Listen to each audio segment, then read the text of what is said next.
Gloire à Jésus, gloire au Père, alléluia, et gloire au Saint-Esprit, gloire à Dieu, amen. Alors je vous invite à ouvrir la parole de Dieu ce matin, dans les Actes des Apôtres, au chapitre 16. Voilà, gloire au Seigneur. Et on va lire depuis le verset 1 jusqu'au verset 31 inclus. Il se rendit ensuite à Derbe et à Lystre, et voici il y avait là un disciple nommé Timothée, d'une femme juive, fidèle et d'un père grec.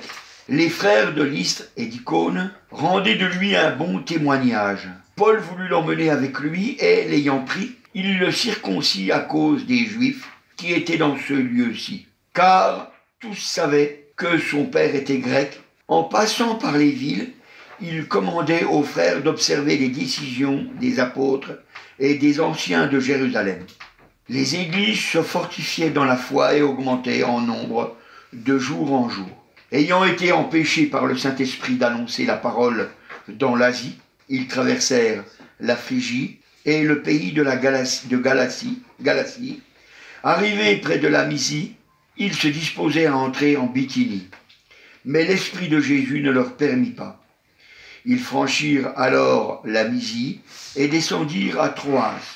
Pendant la nuit, Paul eut une vision. Un Macédonien lui apparut et lui fit cette prière. « Passe en Macédoine, secours-nous » Après cette vision de Paul, nous cherchâmes aussitôt à nous rendre en Macédoine, concluant que le Seigneur nous appelait à y annoncer la bonne nouvelle. Étant partis de Troas, nous fîmes voile directement vers la Samothrace, et le lendemain, nous débarquâmes à Néapolis. De là, nous allâmes à Philippe, qui est la première ville d'un district de Macédoine, et une colonie. Nous passâmes quelques jours dans cette ville. Le jour de sabbat, nous nous rendîmes hors de la porte, vers une rivière, où nous pensions que se trouvait un lieu de prière. Nous nous assîmes et nous parlâmes aux femmes qui étaient réunies. L'une d'elles, nommée Lydie, marchande de pourpre de la ville de Thyatire, était une femme craignant Dieu, et elle écoutait. Le Seigneur lui ouvrit le cœur pour qu'elle soit attentive à ce que Paul disait. Lorsqu'elle eut été baptisée avec sa famille, elle nous fit cette demande. « Si vous me jugez fidèle au Seigneur, entrez dans ma maison et demeurez-y. » Et elle nous pressa par ses instances. Comme nous allions au lieu de prière, une servante, qui avait un esprit de python, et qui en devinant procurait un grand profit à ses maîtres, vint au-devant de nous, et se mit à nous suivre, Paul et nous.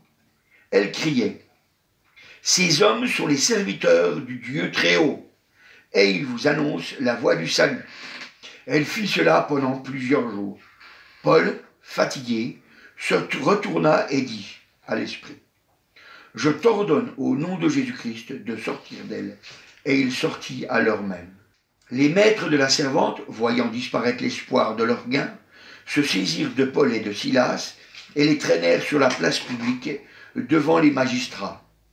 Ils les présentèrent aux prêteurs en disant, « Ces hommes troublent notre ville. Ce sont des Juifs qui annoncent des coutumes qui ne nous est pas permis de recevoir ni de suivre, à nous qui sommes romains. » La foule se souleva aussi contre eux, et les prêteurs, ayant fait acte, arraché leurs vêtements, ordonnèrent qu'on les batte de verge. Après qu'on les eut chargés de coups, ils les jetèrent en prison, en redemandant au geôlier de les garder sûrement. Le geôlier, ayant reçu cet ordre, les jeta dans la prison intérieure et leur mit les sceptres aux pieds. Vers le milieu de la nuit, Paul et Silas priaient et chantaient les louanges de Dieu, et les prisonniers les entendaient. Tout à coup, il se fit un grand tremblement de terre, en sorte que les fondements de la prison furent ébranlés. Au même instant, toutes les portes s'ouvrirent, et les liens de tous les prisonniers furent rompus. Le geôlier se réveilla, et, lorsqu'il vit les portes de la prison ouvertes, il tira son épée et alla se tuer, pensant que les prisonniers s'étaient enfuis. Mais Paul cria d'une voix forte, « Ne te fais point de mal, nous sommes tous ici. » Alors le geôlier, ayant demandé de la lumière, entra précipitamment et se jeta tout tremblant aux pieds de Paul et de Silas. Et il les fit sortir et il dit, « Seigneur, que faut-il que je fasse pour être sauvé ?» Paul et Silas répondirent, « Crois au Seigneur Jésus et tu seras sauvé, toi et ta famille. » Et ils lui annoncèrent la parole du Seigneur, afin que tous ceux qui étaient dans sa maison, il les prit avec lui à cette heure même de la nuit, il lava leurs plaies et aussitôt il fut baptisé, lui et tous les siens, les ayant conduits dans son logement, il leur servit à manger et il se réjouit avec toute sa famille de ce qu'il avait cru en Dieu. Amen. Voilà, gloire au Seigneur. Voilà un passage un peu long, mais je vous l'ai lu parce qu'il fallait que vous sachiez un petit peu le contexte, que vous connaissiez le contexte. Alléluia, gloire au Seigneur. Voilà donc une drôle d'histoire, mais cette histoire, elle a beaucoup de choses à nous apprendre. Alors ce matin, on va essayer d'en tirer quelques enseignements pour notre vie, alléluia, pour qu'on comprenne bien encore quelle est la volonté du Seigneur et que nous comprenions encore tout le gain que nous avons à obéir à la parole de Dieu, alléluia. Et c'est vrai que ce matin, eh bien, je voudrais que dans ton cœur, tu te laisses conduire par la parole de Dieu, alléluia, gloire au Seigneur. Alors eux, donc Paul et Silas, voilà, ils étaient partis, ils avaient été envoyés par les disciples, voilà, ils avaient été envoyés, et puis ils étaient en route, et ils avaient décidé à faire certaines choses.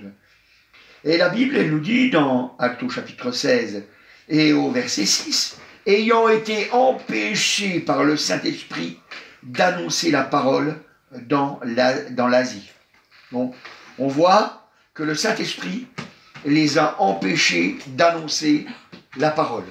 Hein, donc, le Saint-Esprit ne voulait pas qu'ils annoncent la parole dans l'Asie. Encore, un petit peu plus loin, au verset 7. Arrivés près de la Mysie, ils se disposaient à entrer en Bithynie, mais l'Esprit de Jésus, toujours le Saint-Esprit, l'Esprit de Jésus, ne leur permit pas. L'Esprit de Jésus ne leur permit pas. Quand on voit ces passages-là, on peut se poser des questions. C'est pour ça que je vous ai lu toute l'histoire, pour que vous compreniez bien ce qui se passe. En fait, Dieu a un plan. Il a un plan pour nous, et il a un plan pour les autres aussi. Et Dieu, ce qu'il veut, c'est nous faire rentrer dans son plan. Des fois, nous aussi, des fois, on a un plan. Et peut-être que c'est même un plan qui nous paraît bon. Paul, Silas, ils avaient un bon plan. Ils se sont dit, on va aller en Asie, et puis on va parler de Jésus. Pour que les gens qui habitent en Asie, eh bien, ils puissent entendre la parole de Dieu et être sauvés. Et l'Esprit du Seigneur, le Saint-Esprit, les en a empêchés. C'est étonnant quand même. Encore, quand ils ont voulu rentrer en Bithynie, l'Esprit de Jésus, c'est pareil. Il les a aussi empêchés. Il les a aussi empêchés. Mais s'il les a empêchés, c'est parce qu'il y avait un plan. C'est toujours parce qu'il y a un plan. Vous savez, des fois, le Seigneur, il n'agit pas comme nous, on pense. Nous, on pourrait penser qu'il faut, comme là, évangéliser partout, à tous les endroits. Et c'est vrai. Et c'est vrai. Parce qu'il faut que l'évangile soit annoncé partout. Mais il faut que ce soit fait selon la volonté de Dieu. Il faut que ce soit fait selon la volonté de Dieu. C'est pour ça que ce matin, eh bien, je te dirais, il faut se laisser guider par le Saint-Esprit. Il faut se laisser guider par le Saint-Esprit. Alléluia, gloire au Seigneur. Vous savez, je vous l'ai déjà dit, hein, le Saint-Esprit nous aide, il nous aide dans notre faiblesse. La Bible nous dit, dans Romains, au chapitre 8 et au verset 26, enfin, à partir du verset 26, qu'il nous aide dans notre faiblesse, car nous ne savons pas ce qu'il convient de demander dans nos prières, alors il nous aide par des soupirs inexprimables. C'est vrai, le Saint-Esprit nous aide, et il est là pour nous faire du bien, alléluia, pour nous conduire, pour nous faire réussir, gloire à Dieu, alléluia. Et c'est ce qui est arrivé pour Paul et Silas. Il avait un plan pour eux. Il avait un plan pour eux. Vous savez, c'est comme Philippe, il était à l'écoute de l'Esprit. Regardez voir dans Actes chapitre 8, Actes des Apôtres au chapitre 8 et au verset 39. au verset 29, excusez-moi, verset 29. L'Esprit dit à Philippe, avance et approche-toi de ce char. Philippe a couru et a entendu l'Éthiopien qui lisait le prophète Ésaïe. Il lui dit, comprends-tu ce que tu lis? Vous voyez? Il s'est laissé faire par le Saint-Esprit. Le Saint-Esprit, il l'a guidé. Il lui a dit, avance-toi et approche-toi près de ce char. Et puis quand il a avancé, il a entendu. Il a entendu quelqu'un qui lisait la Bible. Il a entendu quelqu'un qui lisait la Bible. Et quand il a entendu qu'il lisait la Bible, alléluia, gloire au Seigneur. Alors, il a pu lui annoncer, lui annoncer la bonne nouvelle, alléluia. C'est pour ça qu'il est dit au verset 35, alors Philippe, ouvrant la bouche et commençant par ce passage, dont le passage qu'il était en train de lire, lui annonça la bonne nouvelle de Jésus, alléluia. Mais c'est l'Esprit qui l'a conduit à être là. Et encore, le Saint-Esprit continuera encore son œuvre pour le conduire au verset 39, cette fois-ci. Quand il fut sortir de l'eau, donc après le baptême de l'eunuque, l'Esprit du Seigneur enleva Philippe et l'eunuque ne le vit plus. Tandis que joyeux, il poursuivait sa route. Philippe se trouva dans Azote, où il alla jusqu'à Césarée en évangélisant toutes les villes par lesquelles il passait. Vous voyez, il s'est laissé faire par le Saint-Esprit, parce qu'il croyait que le Saint-Esprit avait un plan, et ça a permis qu'il puisse annoncer l'évangile, alléluia, gloire au Seigneur. C'est formidable. Alors vous savez, quand on voit ça, eh bien, on peut croire que le Saint-Esprit, eh bien, il va nous guider. Il va nous guider, d'ailleurs, c'est le Seigneur Jésus qui nous l'avait dit dans l'évangile de Jean au chapitre 16. Évangile de Jean au chapitre 16 et au verset 13. Quand le Consolateur, donc le Saint-Esprit, quand le Consolateur sera venu, l'Esprit de vérité, il vous conduira dans toute la vérité, car il ne parlera pas de lui-même, mais il dira tout ce qu'il aura entendu et il vous annoncera les choses à venir. Il me glorifiera parce qu'il prendra de ce qui est à moi et vous l'annoncera. Alléluia, gloire au Seigneur. Vous voyez, il nous le dit, le Seigneur. Il dit quand l'Esprit, quand l'Esprit, il sera donné, et maintenant il est donné, puisque la Pentecôte a déjà eu lieu, quand l'Esprit, le Consolateur, vous se fera venu, l'Esprit de vérité, alors il vous conduira dans toute la vérité, alléluia. Il vous conduira, voilà. Et il dit, il ne parlera pas lui-même, c'est conduit par Jésus. C'est conduit par Jésus, gloire au Seigneur. Alors ce matin, je voudrais que tu te laisses faire, que tu te laisses conduire par le Saint-Esprit, alléluia, gloire au Seigneur. C'est pour ça qu'il faut demander au Père. C'est le Père qui nous dit, il dit demandez, il dit demandez le Saint-Esprit, il dit qu'il donnera le Saint-Esprit à ceux qui le lui demandent. Donc on a demandé le Saint-Esprit. Gloire au Seigneur. Il est important de comprendre ces choses-là, parce que quand on comprend ces choses-là, eh bien, on peut voir la gloire de Dieu se manifester, alléluia, dans nos vies, gloire au Seigneur. Et c'est pour ça que le Saint-Esprit, aujourd'hui encore, eh bien, il nous parle. C'est pour ça que l'apôtre Paul dira, regardez voir, dans 1 Timothée, au chapitre 4 et au verset 1, et c'est vrai que le Saint-Esprit, il parle toujours parce qu'il veut nous conduire, alléluia, gloire au Seigneur. Alors il est marqué, mais l'Esprit dit expressément, c'est l'Esprit qui parle, donc, il dit expressément que dans les derniers temps, quelques-uns abandonneront la foi pour s'attacher à des esprits séducteurs et à des doctrines de démons, par l'hypocrisie de faux docteurs portant la marque de la flétrissure. Dans leur propre conscience, ils prescrivent de ne pas se marier et de s'abstenir d'aliments que Dieu a créés pour qu'ils soient pris avec action de grâce par ceux qui sont fidèles et qui a connu la vérité. Donc c'est le Saint-Esprit qui parle. Et puis il nous dit, voilà, dans les derniers temps, voilà, quelques-uns abandonneront la foi. Il nous le dit, il nous prévient. Il y en a qui abandonnent la foi. Et pourquoi ils abandonnent la foi? Ils abandonneront la foi pour s'attacher à des esprits séducteurs. Et nous, on ne doit pas se laisser conduire par les esprits séducteurs. On doit se laisser conduire par le Saint-Esprit. Alléluia. On doit se laisser conduire par le Saint-Esprit, parce que c'est lui qui va nous diriger. Alléluia. Il va tout nous révéler. Il va tout nous dire. Alléluia. Tout pour qu'on réussisse, pour qu'on soit vraiment dans le plan que Dieu a préparé pour nous. Vous savez, le plan de chacun, eh bien, c'est un plan particulier à chacun. Parce qu'on n'a pas tous la même vie. On n'a pas tous la même vie. Mais c'est pour ça qu'il faut qu'on prenne l'habitude de demander au Père, de demander à Jésus de nous aider. On dit Seigneur, aide-nous par ton Saint-Esprit. Jésus, aide-nous par ton Saint-Esprit. Parle-nous à travers ton Saint-Esprit. Alléluia. Et Dieu va nous aider. Gloire au Seigneur. Alléluia. Dieu va nous aider. Gloire à Dieu. Alléluia. C'est quand même une chose qu'il faut savoir si jamais on veut pouvoir être des vainqueurs. Gloire au Seigneur.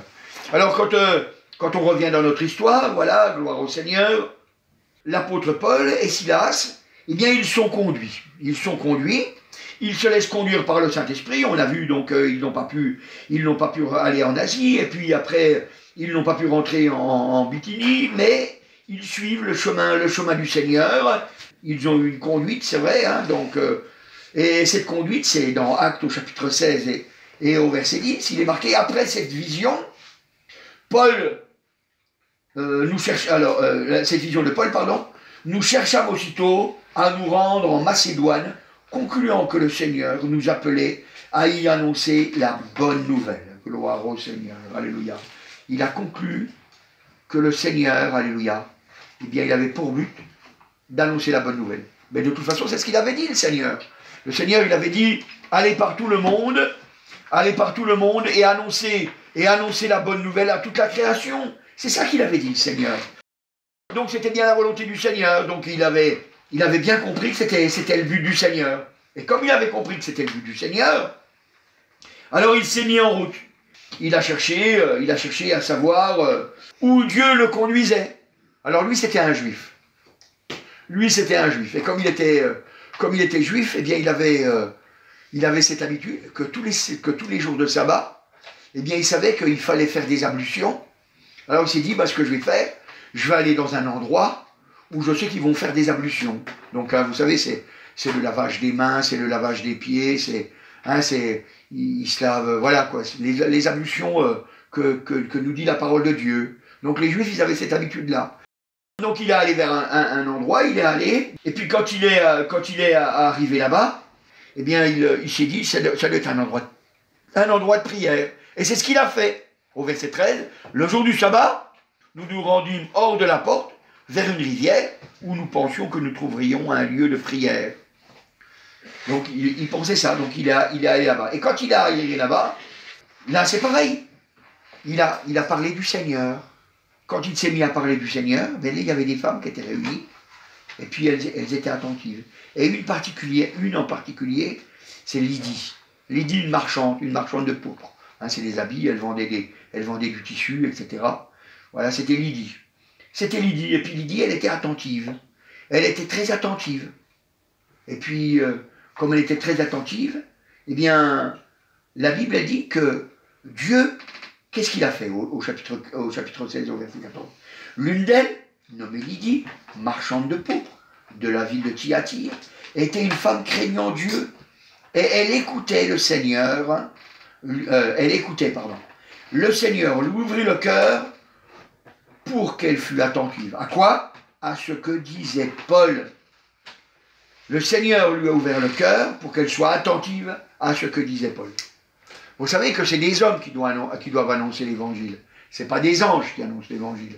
C'est des hommes. Vous savez, quand on voit par exemple le centenier qui a fait appeler Pierre, c'est un ange qui lui a parlé, mais l'ange il lui a pas dit voilà, faut que tu viennes auprès du Seigneur Jésus. Le centenier, eh bien, il a entendu l'ange qui lui a dit tu vas aller appeler Pierre, et Pierre il te dira des choses par lesquelles tu seras sauvé. Alors, c'est ce qu'il a fait. Et là, Dieu, qu'est-ce qu'il a fait ? Il a ouvert le cœur de Lydie pour qu'elle entende et qu'elle comprenne les paroles de Paul. Qu'elle comprenne et qu'elle entende le message de l'évangile. Pour que ce soit efficace dans son cœur. Alléluia. Alors voyez, ça nous montre quelque chose. C'est que nous, eh bien, on doit prier pour ça. Parce que vous savez, c'est pas vain. Quand les choses sont marquées dans la Bible, c'est pour nous enseigner quelque chose. Alors nous, on doit apprendre. On doit prier, Seigneur, toi, je vais parler à mon frère, je vais parler à ma soeur, je vais parler à mon oncle, à ma tante, à ma grand-mère, à mon grand-père, ou je ne sais qui encore, votre voisin, votre voisine, votre frère, votre soeur, votre père, votre mère, enfin, peu importe. Eh bien, Seigneur, parle à son cœur, ouvre son cœur, pour que quand je parle, il entende que c'est toi qui lui parles. Qu'il comprenne ce que je vais lui dire pour qu'ils se tournent vers toi. Vous savez, il faut vraiment avoir à cœur de prier pour les âmes. Alléluia, gloire au Seigneur. C'est pour ça que le but de se laisser guider, eh bien, le but de se laisser guider par le Saint-Esprit, c'est pour pouvoir sauver des âmes. C'est pour pouvoir sauver des âmes. C'est vrai que le but, c'est aussi pour que nous soyons dans le chemin du Seigneur. Mais il est vrai. Mais dans le chemin du Seigneur, il y a cette œuvre qui doit être faite. C'est de sauver des âmes. Parce que vous savez, si le Seigneur il nous a sauvés, c'est pour que nous en sauvions d'autres. Alors, c'est vrai que ce n'est pas nous qui les sauvons, pardon. C'est pas nous qui les sauvons. Mais c'est le Seigneur qui le fait. Mais c'est à travers notre bouche. C'est à travers nos actions. C'est à travers ce qu'on fait. C'est pour ça qu'il est important de demander que le Seigneur ouvre leur cœur et puis que nous, il nous guide. Alléluia. Gloire au Seigneur. Le Seigneur t'a appelé, alléluia, pour que tu te laisses guider par son Saint-Esprit, pour que tu puisses voir sa gloire se manifester dans ta vie, alléluia, et que tu puisses voir des choses extraordinaires, alléluia, gloire au Seigneur. Vous savez, c'est vraiment des choses extraordinaires, alléluia, parce que cette femme, elle a su voir le plan de Dieu. Elle a su voir le plan de Dieu. C'est pour ça qu'elle a insisté pour les faire venir à la maison. Elle s'est dit, je vais en apprendre plus, et puis je vais grandir, alléluia. Je vais grandir. Cette femme, vous savez, elle a su rentrer dans les eaux du baptême, et donc ça veut dire qu'elle a pris un engagement, l'engagement d'une bonne conscience. Elle s'est engagée à faire la volonté de Dieu, alléluia. Et tout ça pourquoi? Parce que Paul et Silas ont accepté de se laisser conduire par le Saint-Esprit. Donc, l'évangile en Asie, c'était pas le temps, en tout cas, c'était pas à travers Paul et Silas. L'évangile en Bithynie, c'était pas le temps, en tout cas, c'était pas à travers Paul et Silas. Mais le temps, il était d'être à cet endroit-là, alléluia. Gloire au Seigneur. Donc on voit que parce qu'ils se sont laissés conduire, eh bien déjà une personne a pu être sauvée, gloire au Seigneur. Et il est marqué au verset 15, il est marqué, lorsqu'elle eut été baptisée avec sa famille, et elle fit cette demande, si vous me jugez fidèle au Seigneur, entrez dans ma maison et demeurez-y.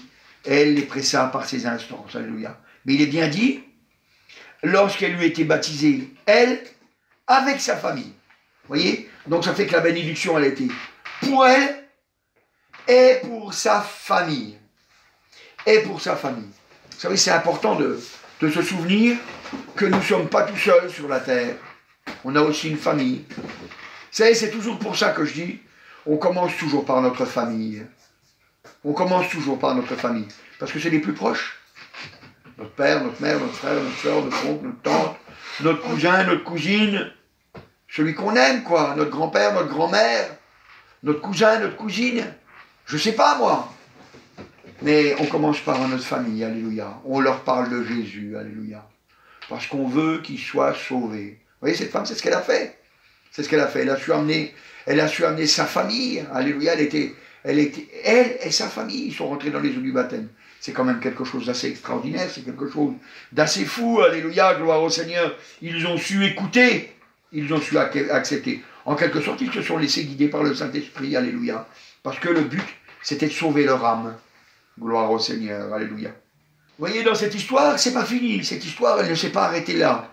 Donc, ils sont rentrés dans cette maison, et puis, il est marqué au verset 16, comme nous allions au lieu de prière, donc ils allaient pour prier, une servante qui avait un esprit de python, et qui en devinant procurait un grand profit à ses maîtres, vint au-devant de nous, et se mit à nous suivre, Paul et nous, et elle criait, ces hommes sont les serviteurs du Dieu très haut, et ils vous annoncent la voie du salut.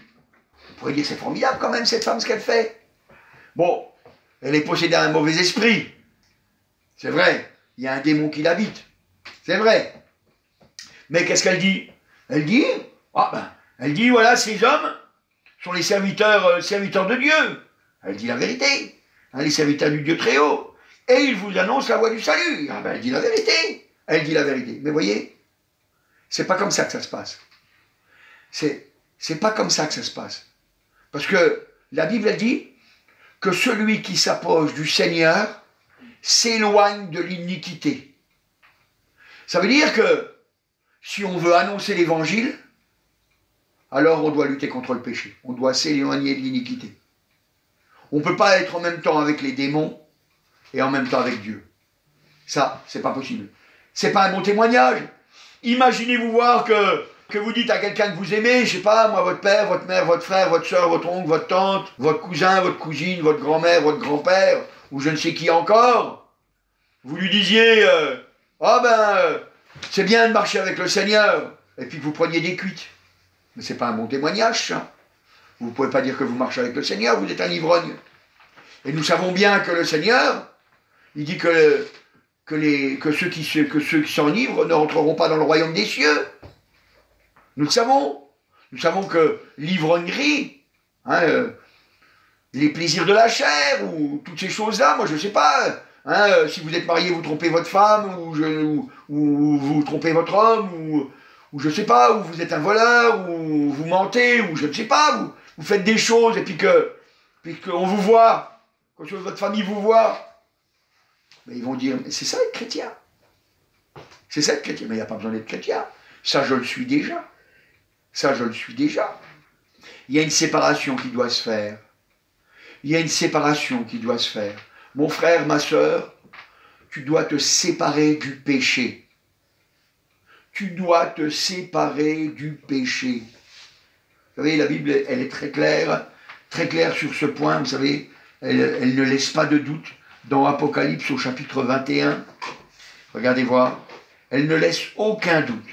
Elle dit au verset 7 et 8, « Celui qui vaincra héritera ces choses, je serai son Dieu et il sera mon fils.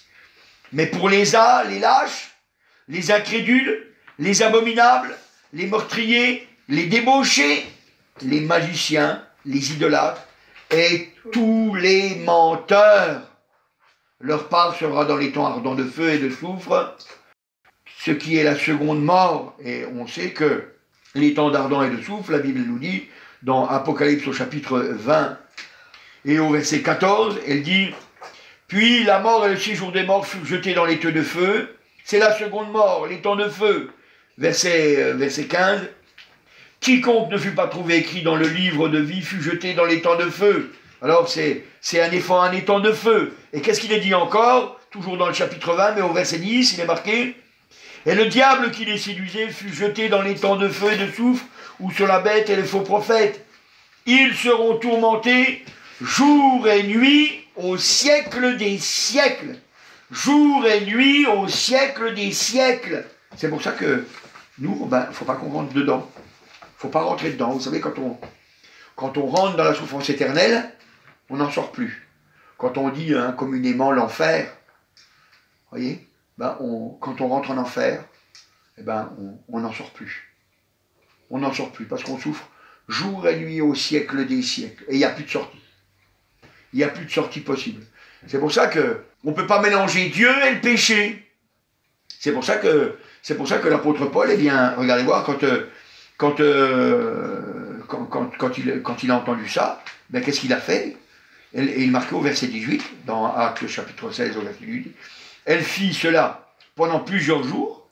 Paul, fatigué, se retourna et dit à l'esprit, « Je t'ordonne au nom de Jésus-Christ de sortir d'elle. » Et il sortit à l'heure même. Alors vous savez, quand il y a des délivrances, des fois c'est terrible, parce qu'on vous en veut. Là, ils en voulaient à Paul, ils en voulaient à Silas. Pourquoi? Parce que l'esprit, le mauvais esprit qui était dans cette femme, il venait de sortir. Et puis eux, ce qu'ils voyaient, c'était les gains qu'ils avaient. Parce que elle faisait de la divination. Elle faisait de la divination. Et on sait que la divination, ce sont des choses qui ne sont pas bonnes. Ça amène la malédiction. Ça amène la malédiction. On le sait. Alors c'est pour ça que faut pas le faire. C'est pour ça qu'on n'écoute pas l'horoscope. C'est pour ça qu'on ne le lit pas non plus. C'est pour ça qu'on ne se fait pas hypnotiser. C'est pour ça qu'on nous tourne pas les cartes. On lit pas notre avenir dans les cartes. C'est pour ça qu'on ne fait pas le pendule. C'est pour ça qu'on ne fait pas, toutes les choses occultes. toutes ces choses occultes, ça veut dire cachées, toutes ces choses occultes, on ne fait pas ça, parce que ça fait du mal à notre âme. Et puis le démon, bah, il a une force quand on fait ça, parce qu'on lui laisse de la place, et on ne peut pas mélanger. On ne peut pas mélanger les choses de Dieu et les choses du diable. C'est soit Dieu, soit le diable. Et c'est tout, il n'y a pas d'autre solution. Il n'y a pas une voie au milieu. C'est soit Dieu, soit le diable. Et si jamais tu ne choisis pas Dieu, ben t'es forcément avec le diable. Et pour choisir Dieu, alors il faut choisir de lutter contre le péché. Il faut lutter contre le péché. Alléluia. Gloire au Seigneur. Alors, ce qui s'est passé, ben, ces hommes, Paul et Silas, se laissant conduire par le Saint-Esprit, finissent par chasser l'esprit qui habite dans cette femme. Et le résultat, eh bien, c'est pas une réjouissance de son maître. C'est pas une réjouissance. Non, ils ne se sont pas réjouis de ça. Au contraire, ils étaient très mécontents. Très mécontents de cela. Et comme ils étaient très mécontents, alors qu'est-ce qu'il est marqué? Les maîtres de la servante, au verset 19, les maîtres de la servante, voyant disparaître l'espoir de leur gain, se saisirent de Paul et de Silas et les traînèrent sur la place publique devant les magistrats. Hein, donc voilà, puis on connaît la suite. Qu'est-ce qui se passe? Eh bien, ils se retrouvent en prison. Ils se retrouvent en prison. Et on est obligé de dire la vérité, vous savez, aux gens. Hein. Quand on est chrétien, bien souvent, il y a des injustices qui nous viennent.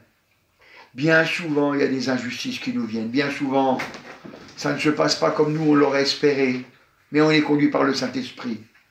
Et le Saint-Esprit, eh bien, il parlera à travers nos bouches. Le Saint-Esprit nous guidera, alléluia, gloire au Seigneur. Le Saint-Esprit fera des miracles pour nous. Le Saint-Esprit, alléluia. C'est lui qui donne les dons. Il les donne comme il veut. Comme il veut. Alors, c'est pour ça qu'on n'a pas de crainte à avoir. On n'a pas de crainte à avoir. Donc voilà que Paul et Silas se retrouvent en prison. Oh, les pauvres, ils n'ont rien fait de mal, au contraire. Ils n'ont fait que du bien jusque-là et ils se retrouvent en prison. Mais c'est vrai, le Seigneur, il a dit, vous serez persécutés à cause de mon nom. C'est à cause du nom du Seigneur Jésus qu'ils ont été persécutés. Parce que c'est le Seigneur Jésus qui veut qu'on soit délivré. C'est le Seigneur Jésus qui veut qu'on soit délivré. Il se retrouve là en prison.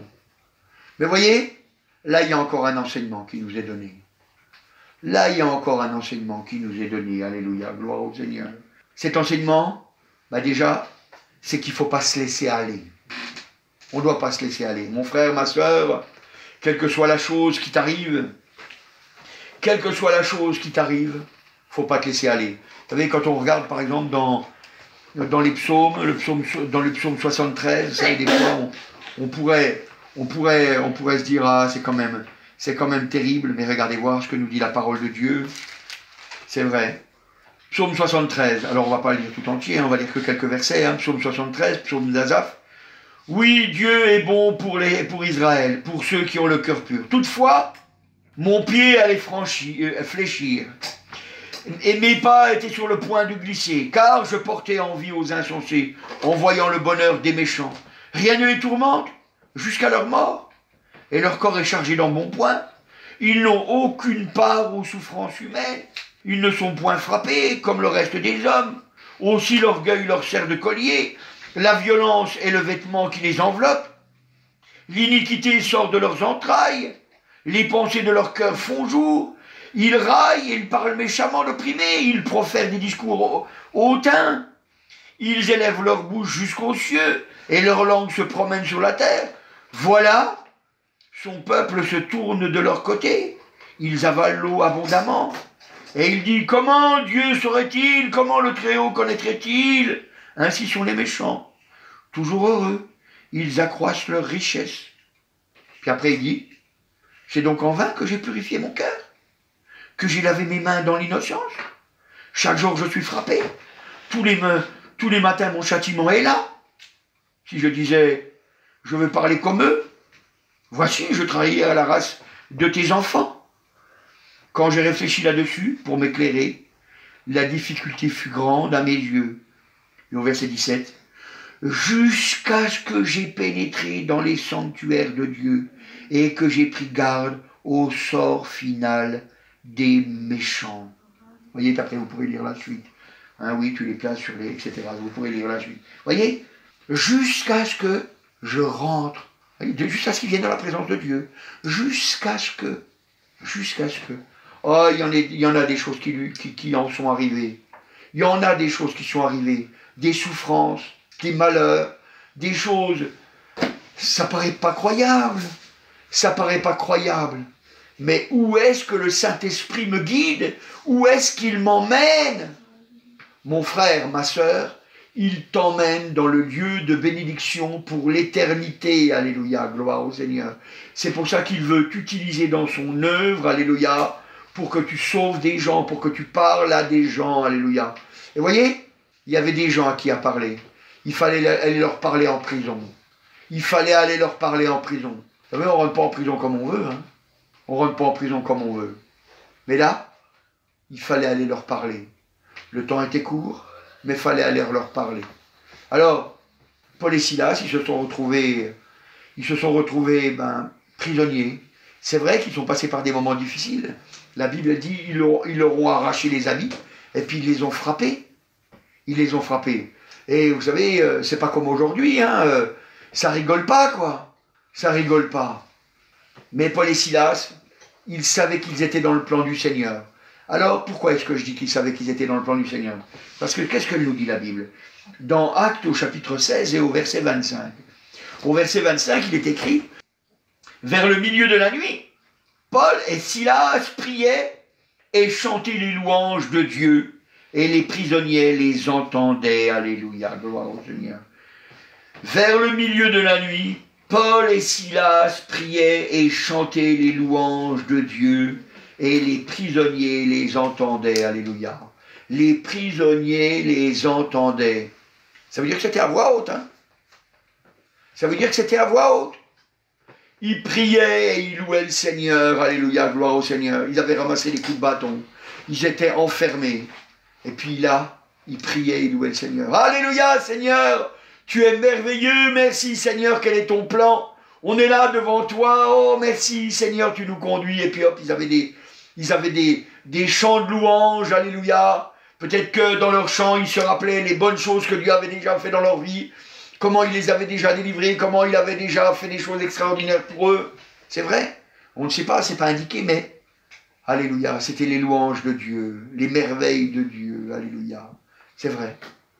Alors, ça nous apprend que même dans l'épreuve, même quand tout paraît difficile, alors le chrétien, il ne se morfond pas. Le chrétien, il n'est pas « Oh, j'en ai marre, oh, j'en peux plus, oh, qu'est-ce que je souffre ». Ok. Le chrétien, il n'est pas comme ça.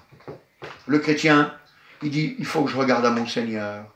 Vous savez, c'est ce qu'on a lu dans le psaume 73. Il faut que je regarde à mon Seigneur. Peu importe tout ce qui se passe, tout peut tourner autour de moi, tout peut être chamboulé autour de moi. Moi, j'ai confiance dans mon Seigneur. Alléluia. J'ai confiance dans mon Seigneur. Vous savez, c'est comme Shadrach, Meshach et Abednego. Quand ils ont refusé d'obéir au roi qui voulait leur faire adorer une idole, ils étaient dans la paix. Ils étaient dans la paix parce qu'ils n'avaient pas crainte, parce qu'ils savaient qu'ils étaient dans le bon chemin. Ils ont dit, Dieu va nous aider. C'est pour ça qu'ils ont dit, on se prosternera pas devant l'idole, c'est le roi, on le fera pas. Et Dieu, il a le pouvoir de nous délivrer. Et puis l'autre, il était énervé, hein. Alors il les a jetés dans le feu. Mais eux, ils ne se sont pas lamentés, parce qu'ils voyaient plus loin que ça. Et puis quand on les a jetés dans le feu, gloire à Dieu, alléluia. L'ange de l'Éternel est venu. Et puis, gloire à Dieu, ils sont restés vivants. Même leurs habits n'ont pas été brûlés. Vous savez, il faut qu'on prenne à cœur de ne pas se lamenter. Ne soyons pas comme le monde, qui se lamente tout le temps pour un oui ou pour un non. Il n'y a jamais rien qui va dans leur vie.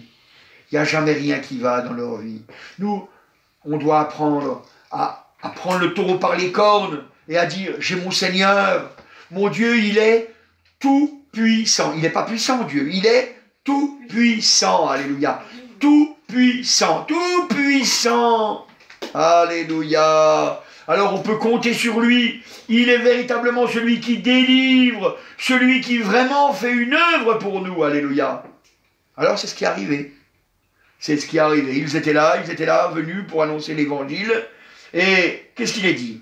Ben, il est dit, ils ont su prendre la victoire, hein, puisque verset 25, vers le milieu de la nuit, eh bien ils priaient, ils chantaient les louanges de Dieu, les louanges de Dieu. Et ça c'est déjà un premier miracle, vous savez. C'est déjà un premier miracle quand on a subi toutes sortes de choses, et puis que nous, eh ben on s'est regardé au Seigneur.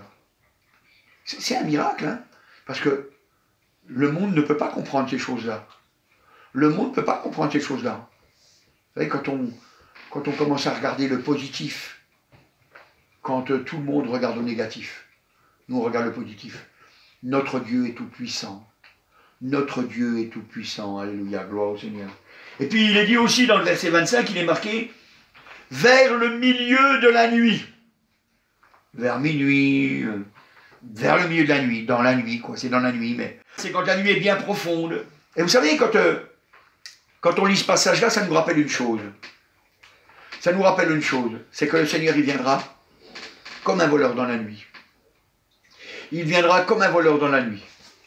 Et c'est pour ça que le Seigneur, il dit qu'il viendra de cette façon-là, hein, parce que c'est vrai, hein, c'est dans 1 Thessaloniciens, au chapitre 5, et au verset 2, il dit, car vous savez bien, hein, vous-même, que le jour du Seigneur viendra comme un voleur dans la nuit. Hein, donc, on sait qu'il vient comme ça, quoi.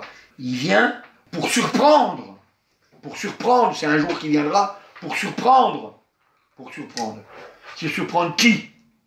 Pour surprendre ceux qui ne veillent pas. Pour surprendre ceux qui ne veillent pas. C'est pour ça que le Seigneur, il dit que celui qui se purifie encore, et que celui qui se souille encore. On sera pris comme on est.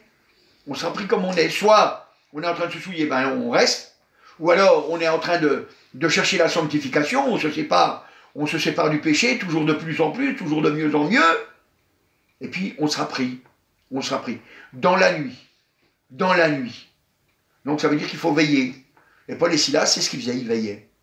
Paul et Silas, ils veillaient. Et vous savez, c'est pour ça qu'on ne se laisse pas aller. Parce qu'on veille. On veille.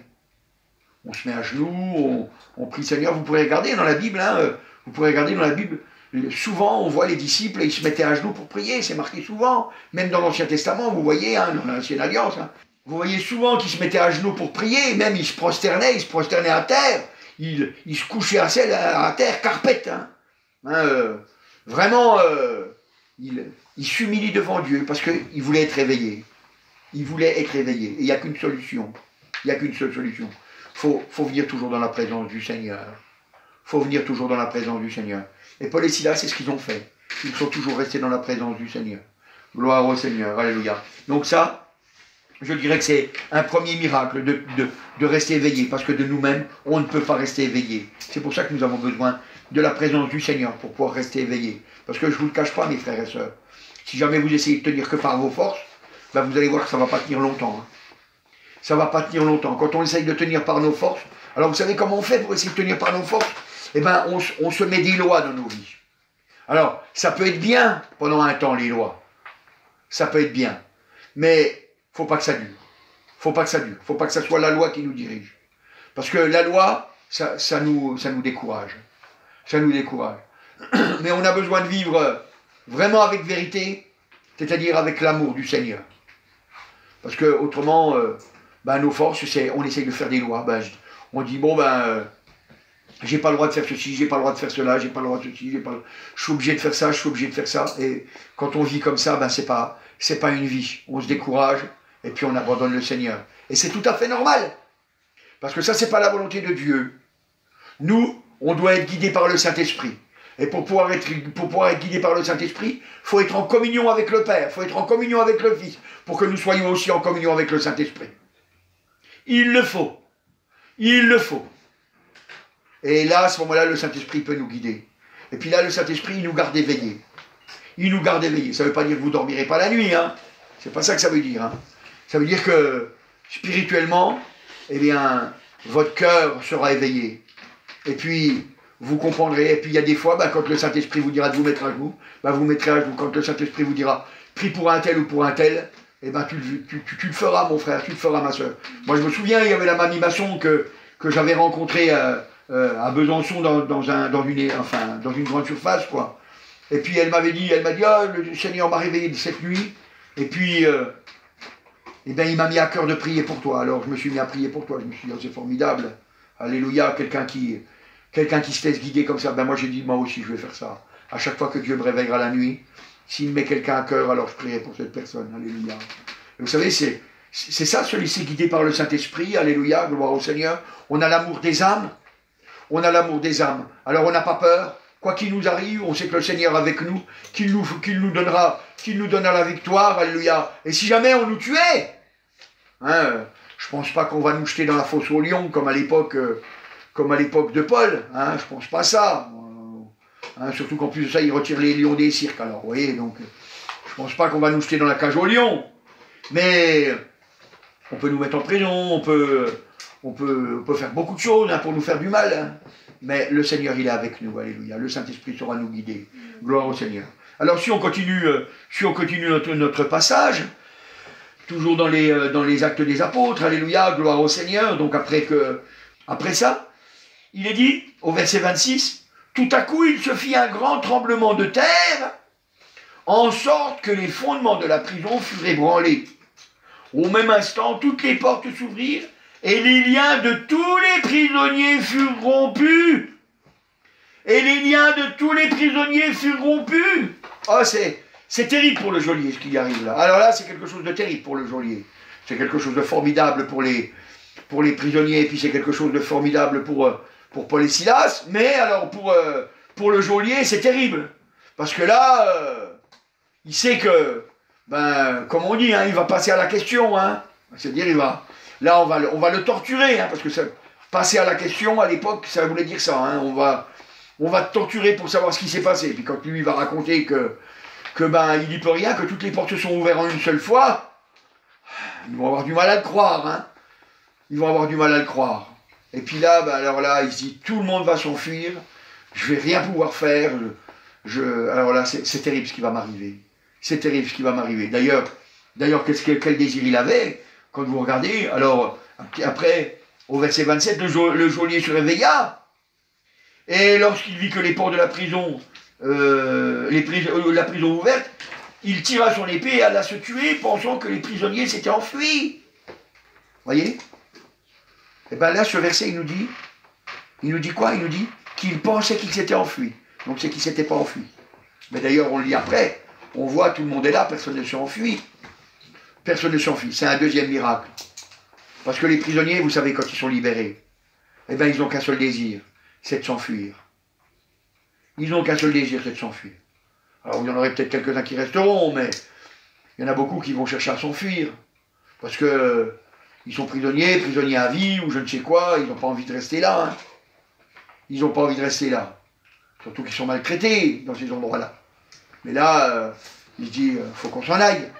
Mais là, il y a un autre miracle qui vient. Les prisonniers, ils ne se sont pas enfuis. Voilà le geôlier qui se retrouve avec des hommes qui se mettent à louer à voix haute, il les entend, tout le monde les entend. Une prison qui sort, qui s'ouvre, voilà un deuxième miracle. Tous les prisonniers qui sont libérés, leur lien s'en va, un troisième miracle. Et puis, aucun prisonnier s'en va, voilà un quatrième miracle. Ah, c'est formidable, alléluia. Et pour qui était-il le miracle? Le miracle était pour le geôlier. Il était pour le geôlier. Ces miracles, ils étaient pour le geôlier. C'est vrai qu'ils étaient aussi pour Paul et Silas. Ils étaient aussi pour Paul et Silas. Mais pas pour que Paul et Silas puissent s'en aller, mais pour que Paul et Silas puissent témoigner. Mon frère, ma soeur, c'est pour ça qu'il faut que tu fasses des expériences avec Jésus. Il faut que tu fasses des expériences avec le Seigneur pour que tu aies des choses à dire. Quand on va témoigner, quand tu vas témoigner, que tu vas parler de Jésus. Et puis qu'on va dire comme ça, on va dire, ouais mais qu'est-ce qui prouve qu'il existe Jésus? Puis tu vas dire, voilà, Jésus a fait tel miracle dans ma vie. Voilà ce qu'il a fait pour moi. Il m'a délivré du tabac, il m'a délivré de la drogue, il m'a délivré de l'alcool, il m'a transformé, il m'a guéri, il a changé mon mauvais caractère. Tous les miracles il a pu faire. Il a guéri ma jambe, il a guéri mon pied, il a... Je sais pas moi, toutes les choses qu'il a pu faire pour toi, mon frère, ma soeur. Alors là, tu as quelque chose à dire. Des miracles. Et c'est ça. Vous savez, le geôlier, il était devant un fait accompli. Il était devant un fait accompli. Tout le monde aurait pu se sauver, mais personne ne s'est sauvé. Tout était ouvert, mais personne n'est sorti. Oh, c'est formidable ce que le Seigneur y fait. Quand il veut sauver une âme, et puis que des hommes, des femmes veulent se laisser conduire par le Saint-Esprit. Quand ils acceptent de marcher dans la voie que le Saint-Esprit a tracée, a conduit, quoi, les conduit. Alors à ce moment-là, alléluia, de grandes choses peuvent se faire. De grandes choses peuvent se faire. Mon frère, ma soeur, alléluia, il faut que tu aies confiance. Il faut que tu aies confiance. Alors, qu'est-ce qu'il est dit? Alors, après, quand le geôlier il est venu, hein, donc il a posé une question au verset 30. Alors, au verset 30, il est marqué... non, c'est verset 29, pardon, excusez-moi, c'est verset 29. Alors le geôlier demandait de la lumière, entra précipitamment et se jeta tout tremblant aux pieds de Silas. Il les fit sortir et dit, Seigneur, que faut-il que je fasse pour être sauvé? Ah, il prend conscience qu'il a besoin d'être sauvé.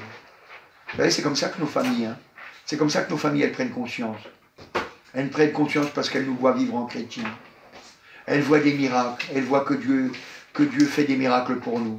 Alors ça les fait réfléchir. Alors peut-être pas forcément du premier coup, mais ça veut dire que nous on doit arroser, ça veut dire que nous on doit prier derrière, on doit témoigner. Là ça s'est passé vite, c'est vrai. C'est vrai, ça s'est passé vite. Mais restons dans le contexte de l'époque. Dans le contexte de l'époque, la foi était beaucoup plus grande qu'aujourd'hui. Parce que les gens dans ces contrées-là, eh bien, la plupart, ben, ils lisaient la Bible, enfin les écrits qu'il y avait, donc tout l'Ancien Testament, et puis ils venaient au jour du sabbat pour entendre parler de la parole de Dieu, alléluia. Alors la foi, elle grandit, parce que la Bible, elle nous dit que notre foi, elle grandit quand on lit la Bible, alléluia. Donc c'est pour ça. Et vous voyez, il s'est posé la question, qu'est-ce que je dois faire pour être sauvé? Qu'est-ce que je dois faire pour être sauvé? Alors vous voyez, on en revient comme tout à l'heure. C'est pas compliqué d'être sauvé. On demande pardon pour nos péchés, on ne veut plus recommencer, et puis on le croit. Et puis Dieu, il nous sauve. Dieu, il nous sauve. Alléluia. C'est facile. Pour être sauvé, c'est facile. C'est très facile d'être sauvé. Il suffit simplement de demander, alléluia, de demander pardon pour nos péchés. Il suffit simplement de le regretter avec sincérité. Et puis à ce moment-là, parce qu'on a demandé ces choses-là, on le croit. Et puis Dieu nous sauve. C'est facile l'évangile. C'est facile l'évangile.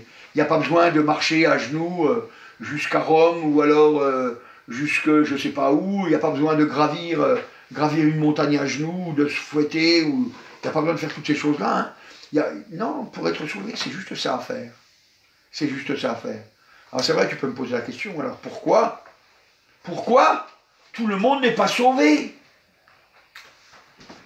D'abord parce que tout le monde ne demande pas. Tout le monde ne demande pas. Ils ne demandent pas ce qu'ils ont droit. Ils ne demandent pas à être sauvés. Ils ne cherchent pas à être sauvés. Alors c'est pour ça qu'ils ne sont pas sauvés. Mais s'ils demandaient, s'ils cherchaient, ils le seraient. Ils le seraient, parce que c'est facile.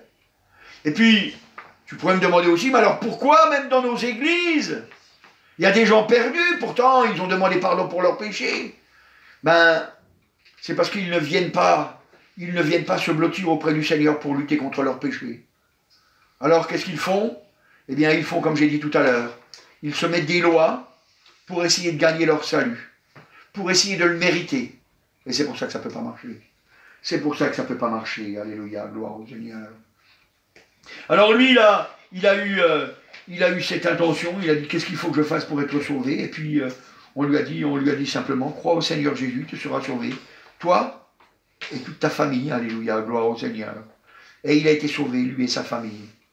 Il a été sauvé, lui et sa famille. Alors, c'est pour ça que ce matin, je voudrais que tu ne te relâches pas. Je voudrais que tu comprennes que le but du Seigneur, c'est de te guider pour être un ouvrier dans sa moisson.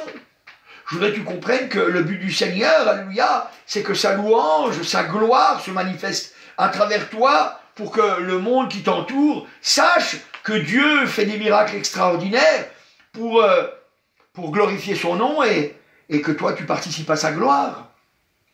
Mais ça ne dépend que de toi. Ça ne dépend que de toi. Alors ce matin, je ne peux t'encourager qu'à une seule chose, c'est de te laisser conduire. C'est de te laisser conduire.